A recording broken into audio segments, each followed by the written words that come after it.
Hello friend, welcome back to my channel. In today's video, I am going to be doing something a little bit different. So it is today, Monday, December 1st, and I just posted a video this morning if you have not seen it, or I guess it was just a little bit earlier today. If you have not seen it already, it is a really super long letter with me doing faux calligraphy and sharing a few different pens that you can use for faux calligraphy. So that was my video that went up today, and earlier in November I had kind of thought like maybe it would be fun to do like a Vlogmas style of schedule this month, but honestly I just didn't think that I could keep up, so I put that idea on the back burner and decided to just kind of stick with my regular Friday videos and sometimes Monday videos. Today I had some time to sit down and film, and I thought maybe I will just try to do some extra videos this month. Whether or not I will stick to every day in December or every day until Christmas in December, I'm not sure which one is technically how you do Vlogmas, but I thought that maybe I would just try to get a few extra videos each week so that you can have some more videos this month, and hopefully those will be helpful for you going into the new year, especially if you are trying to learn how to hand letter, if that's maybe one of your things that you are looking to do in 2021. So I just thought it would be really fun to make some extra videos, and I'm going to try to make videos answering some of the questions that I get quite often. So today I'm going to be answering a question about paper or things that I hear people are kind of wondering about in hand lettering. So if you have any specific questions, feel free to leave them in the comments below, and I will try to just do some videos to answer some of those questions one at a time that are kind of hard for me to answer in a big video, or maybe you may have missed it in another one. So today I am going to be talking about paper, but I hope that these are really helpful for you and maybe gives you something to do this last month in 2020. So with all of that said, let's get right into today's video. In this video, I want to share with you my favorite paper for hand lettering, and some of you already know what this is, but I want to show you a couple of different comparisons and tell you why I love this paper. So the paper that I love and use and have been using probably since I started this channel almost 4 years ago, because in December is our 4th birthday, I guess you would say, of How to Hand Letter. And so I actually thought for so long, I thought that I started this channel the day after Christmas, but YouTube tells me that I actually posted my first video on December 25th. So I guess I was wrong about that, but we will still celebrate on December 26th or sometime after Christmas. But anyway, I have been using this paper probably since the very beginning of this channel, and I love it so much. I actually, over one of the recent sales, I think Prime Day, I bought a couple of packs of this, and as you can see, this is a 500 sheet set. So this is the HP Premium 32. Now if you've been watching for a long time and you've heard me say HP Premium Laser Jet paper, I think is what it used to be called, I believe this is the same paper, just rebranded. So I went from buying that to buying this, and it all feels the same to me. So let me tell you a few reasons why I really like this paper for hand lettering. And just to be clear, I actually use this for so much now. I almost just use it for everything because I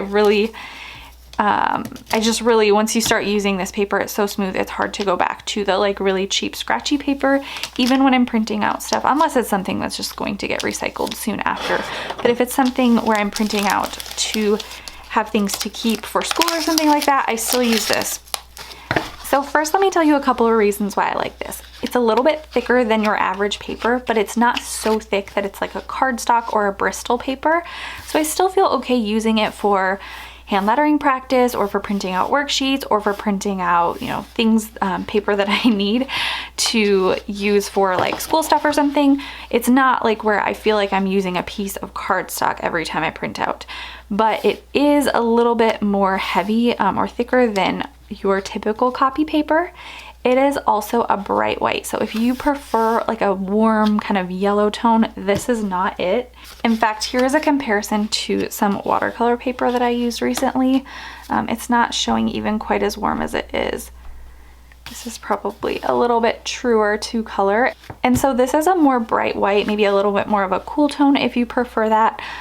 It says whiteness 163 on the package, if that means anything to you. I do not know what that means. But this is a really nice smooth paper. So a lot of people ask me if I can't find HP premium paper, what is a good comparison? Well, there are some great comparisons with marker paper or things that are specifically made like specialty papers. But the reason why HP Premium 32 is such a great paper for hand lettering is because it has a lot of those qualities, that it's very smooth and thick and things like that, but it's very inexpensive. So a 500 pack is not a lot of money when you break it down for the price per sheet of paper. So if you are purchasing something like this Strathmore Bristol paper, this is a great smooth paper, but as you can see, there's only 20 sheets here. So even if I get this for a good deal, I still only got 20 sheets at the end of the day. So if you were to divide how much you paid and get your price per sheet of paper, the HP Premium is just such a great deal. And I think it comes down to cents per paper, per page. I know prices can always change, so I don't like to give like exact prices because it might be different if you're watching this a year from now. But typically when I compare more high-end papers to the HP Premium, the price comparison, there is usually just a really big difference where the HP Premium paper is quite a bit more inexpensive. So a reason why we may want a smooth paper for hand lettering is because pens like a Tombow or things like this where we are using a brush tip, these can fray pretty easily. And so if we are using something textured like that piece of watercolor paper that I had, it just makes sense that this would maybe wear down your brush tip a little bit more quickly. So it's not that the brush pen is never going to be worn down if we use a smooth paper. My hope is just that we get a little bit more time out of it before we see our brush pen fray. So when you see a brush pen fray, a lot of times you'll notice when you go around to make like an oval, you see some just not very clean lines. And that will happen even probably with a smooth paper, at least in my experience. It happens to me even with a smooth paper. I just think that your smooth paper can help extend the life of your brush pens a little bit longer. And one other thing that I sometimes notice is just the way the colors look on this paper. It looks really nice. And that will depend a little bit on the marker that you're using, but I will just give you an example. And I apologize if you do not like the noise of a brush pen. So as you can see, this is what it looks like on the HP. And then this is, I believe, a piece of watercolor paper, which again, I normally would not use this unless I was maybe blending or I already had a frayed brush pen that I wasn't so worried about. So as you can see, they do look a little bit different. I tend to think that the HP Premium paper just looks a little bit more vibrant sometimes with some pens. Again, that could be different if you're using a different brush pen, but just for the tools that I tend to use and like, sometimes that seems to be the case. So let me show you using a Sharpie stain. Now this is going to be a bright, juicy pen no matter what kind of paper I use, at least in my experience. But here's what this looks like. And then here we have it on this watercolor paper. Now, sometimes this brush pen, the camera has a hard time capturing it anyway because it is so bright. But neither are bad, but I do just tend to really like the way the HP Premium paper works with our brush pens. In addition to the way it looks, I just really like the way it feels. It feels really nice to write on a really smooth paper. And if you have never tried a really smooth paper and you can get your hands on some of this for a decent price, I would just highly recommend at least trying it, because to me, I actually really love the way this paper works even when I'm not using a brush pen. So I used to purchase it only for brush pens for brush lettering so that I was kind of saving those brush pen tips if I was able to. But now I really just love the way that it works even using something like a gel pen. So I just find that for me and my own hand lettering style, I really enjoy having a smooth paper. Now this could be a little bit of a personal preference, or depending on what types of pens you're using when it comes to monoline. Maybe you're using something where you like a little bit toothier of a paper. This is probably not that, if that's the case for you. But yeah, like I said, if you haven't tried it, I would just highly recommend testing out a piece of smooth paper. And so I wanted to show you, in case you cannot get your hands on HP Premium paper, I wanted to show you a couple of other smooth papers and show you some differences.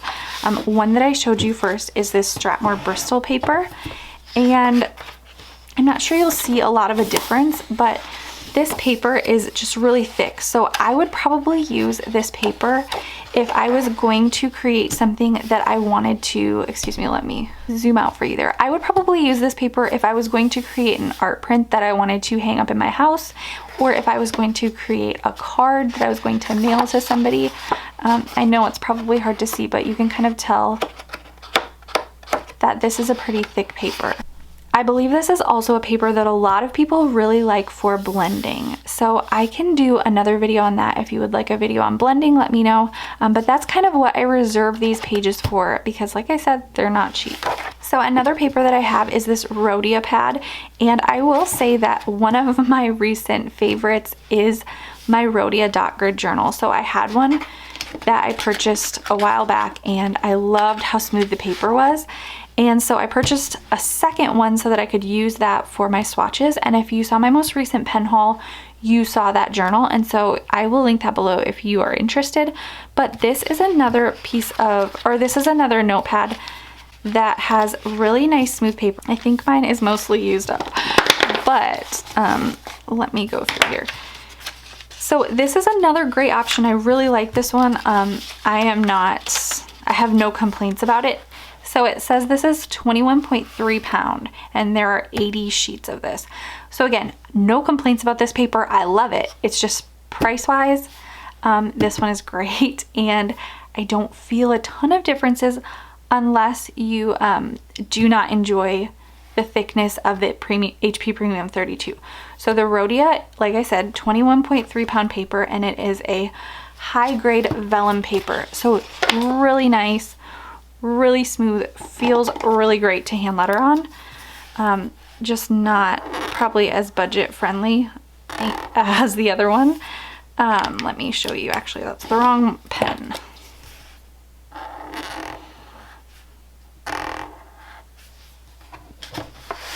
So that is a more accurate comparison. So again, I just cannot say enough that I love both of these types of paper. If I could not get the HP Premium 32, I would be happy to just keep buying the Rhodia pad. It does appear to be slightly more warm toned than this one, but not by much at all. And maybe a little bit of it is because I have bright lights on in here.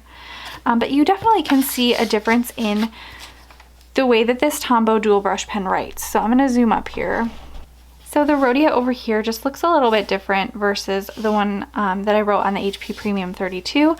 Either of these I think would be a great option, and they are two of my absolute favorites when it comes to hand lettering. And then I also wanted to show you this other notebook. This is a Be Creative marker paper notebook, and I purchased this quite a while ago. There's a lot of really old lettering in here. And as you can see, the pages are smaller. It comes as a spiral bound. I think there are several different options when it comes to this Be Creative notebook. I believe I got this one specifically at Michael's, but I think they have them on Amazon as well. And I think I maybe have even purchased some since then on Amazon, but let me just do a comparison here for you. And again, this one is slightly more warm toned, not by much, but it is a little bit more apparent in real life than it is coming across on camera. So let me do a little comparison for you. So we have the HP Premium over here, we have the Rhodia here, and we have the Be Creative marker paper here. These to me are three really great options. So depending on what you can find locally to where you are, I would highly recommend testing out a smooth paper when it comes to your hand lettering. You may just really enjoy having something smoother that your hand is writing across.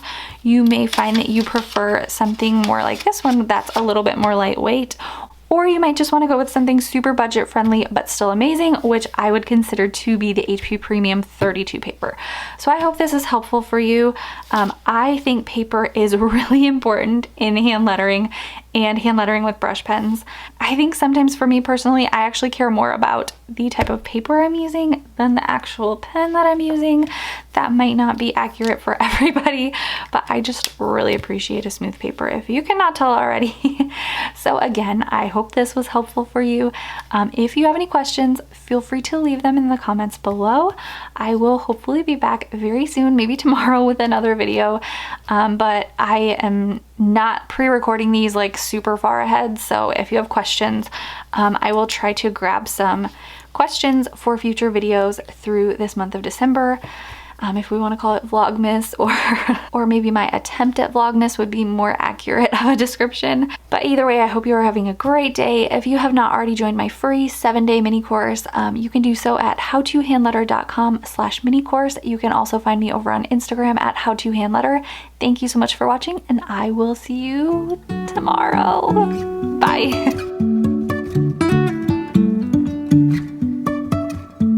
Life is a winding road, no telling where it goes. Driving through days and nights, won't stop for traffic lights.